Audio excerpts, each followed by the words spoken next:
സർക്കാരിന്റെ ഇച്ഛാശക്തിയോടൊപ്പം ജനപിന്തുണയുമാണ് നാടിന്റെ വികസനത്തിന് കാരണമെന്ന് മന്ത്രി മുഹമ്മദ് റിയാസ്. ആധുനിക നിലവാരത്തിൽ നിർമ്മിച്ച ഏഴംകുളം കൈപ്പട്ടൂർ റോഡ് ഉദ്ഘാടനം കൊടുമൺ ജംഗ്ഷനിൽ നിർവഹിക്കുകയായിരുന്നു മന്ത്രി. പശ്ചാത്തല സൗകര്യ വികസനത്തിൽ അവിശ്വസനീയമായ പുരോഗതി സംസ്ഥാനത്തുണ്ടായി.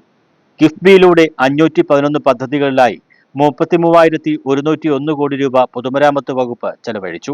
6,616 കോടി രൂപ ചെലവിൽ 163 റോഡ് പാലം പൂർത്തിയാക്കി. 5,644 കോടി രൂപ ചെലവിൽ 1,880 കിലോമീറ്ററുള്ള 136 റോഡ് നിർമ്മിച്ചു. 8,308.8 കോടി രൂപയുടെ 160 പദ്ധതികൾ പുരോഗമിക്കുന്നു.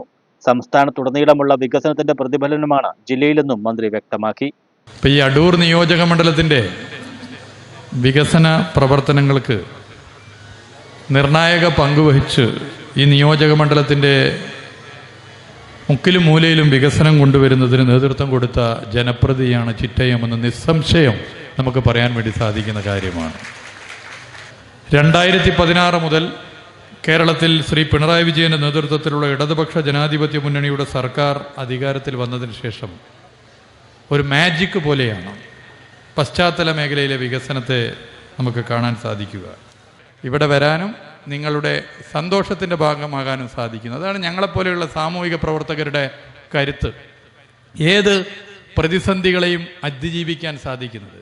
സർക്കാരിനെതിരെ ഏത് നിലയിലുള്ള കുപ്രചരണങ്ങൾ വന്നാലും നിങ്ങളുടെ മുഖം കാണുമ്പോൾ, നിങ്ങളുടെ മുഖത്തെ സന്തോഷം കാണുമ്പോൾ ഈ പ്രതിസന്ധികളെ തട്ടിമാറ്റി മുന്നോട്ട് പോകാനുള്ള ഊർജമാണ്, കരുത്താണ് എന്ന് നിസ്സംശയം പറയാൻ വേണ്ടി സാധിക്കുന്ന കാര്യമാണ്.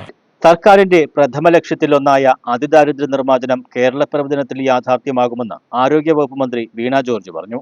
സംസ്ഥാനത്ത് 5,417 ജനകീയ ആരോഗ്യ കേന്ദ്രങ്ങൾ 2023 പ്രവർത്തനം ആരംഭിച്ചു. പ്രമേഹം, രക്തസമ്മർദ്ദം തുടങ്ങി ജീവിതശൈലി രോഗ ക്ലിനിക്കുകളും ചൊവ്വാ ദിവസം സ്ത്രീകൾക്കായി പ്രത്യേക ക്ലിനിക്കും പ്രവർത്തിക്കുന്നു. ചന്ദനപ്പള്ളി കുടുംബാരോഗ്യ കേന്ദ്രത്തിൽ 1.43 കോടി രൂപയുടെ നിർമ്മാണം പുരോഗമിക്കുന്നു. ഉന്നത നിലവാരമുള്ള ആരോഗ്യ കേന്ദ്രങ്ങളുടെ പ്രവർത്തനം മാതൃകാപരമാണെന്നും മന്ത്രി പറഞ്ഞു. കൊടുമൺ ഗ്രാമപഞ്ചായത്തിന്റെ അതിദാരിദ്ര്യ മുക്ത പ്രഖ്യാപനം, കാപ്പി ഗ്രാമം ഉദ്ഘാടനം, സമ്പൂർണ്ണ തെരുവുവിളക്ക് പ്രഖ്യാപനം എന്നിവ മന്ത്രി വീണ ജോർജ് നിർവഹിച്ചു. KRFB executive engineer CB Subhash Kumar report അവതരിപ്പിച്ചു. അടൂർ, കോന്നി നിയോജക മണ്ഡലങ്ങളിലൂടെ കടന്നുപോകുന്ന 10.23 കിലോമീറ്റർ ദൂരമുള്ള ഏഴംകുളം കൈപ്പട്ടൂർ റോഡ് കിഫ്ബിയിലൂടെ 61.171 കോടി രൂപ ചെലവഴിച്ചാണ് BMBC നിലവാരത്തിൽ നിർമ്മിച്ചത്. KU ജനീഷ് കുമാർ MLA, ജില്ലാ panchayat vice president Beena Prabha, Parakode block panchayat president MP Maniyamma, Kodumon, Ezhamkulam, Vallikode ഗ്രാമപഞ്ചായത്ത് പ്രസിഡന്റുമാരായ KK ശ്രീധരൻ, VS ആശ, R മോഹനൻ നായർ, കൊടുമൺ ഗ്രാമപഞ്ചായത്ത് വൈസ് പ്രസിഡന്റ് ധന്യാദേവി, വികസനകാര്യ സ്ഥിരം സമിതി ചെയർപേഴ്സൺ A വിപിൻ കുമാർ തുടങ്ങിയവർ പങ്കെടുത്തു. News bureau, Pathanamthitta.